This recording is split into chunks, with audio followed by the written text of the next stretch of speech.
Hi, everybody. In the Chicago Marathon, and I guess in all marathons, they have what they call pacers. And these are people that run pretty fast. And they apparently are pacing the really champions, the full timers, the winners. And so they kind of get them going and get them into the right pace. And I guess then they drift off. But what they do is try to help the person maintain that pace early on. So many minutes per mile and all that sort of stuff. So my son has done the marathon a few times, and he cut a half an hour off of his time last time on the Chicago Marathon. So I signed up for the Chicago Marathon, and you have to tell what your time is. Well, they close the course at 6 minutes and 6 hours and 30 minutes. So I put in 6 hours and 15 minutes, hoping to make that. It's still going to have to be like something crazy like 14 minutes a mile, I guess. But it's a lottery, so I may not make it. But my trainer was very interesting. She said, "You did? You signed up for that? You did?" I said, "Yeah." And she said, "You know what? If you get in," she said, "I'll pace you."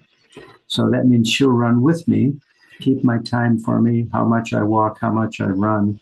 And maybe I'll finish in 6 hours and 15 minutes. I don't know, but we'll see. But I thought to myself, do we have pacers in our business life?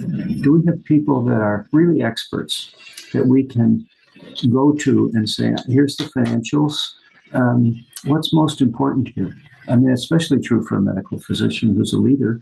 Nobody expects you to be an accountant, but they do expect you to kind of understand what the financial statement is all about. You don't have to do that by just reading Accounting for Dummies, although that probably would help. You can go to your local CPA that lives next door to you and say, what's the most important thing here?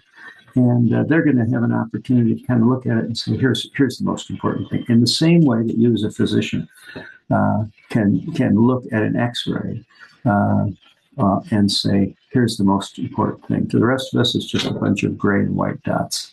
To them, it could be the difference between life and death. And so who's the pacer in your life? Who kind of keeps you on track interpersonally, statistically, in terms of the meaning, in terms of the business, maybe even in terms of the marathon? You want to sign up? They're signing up for the Chicago Marathon now. Please join me. I'll talk to you next time. Bye.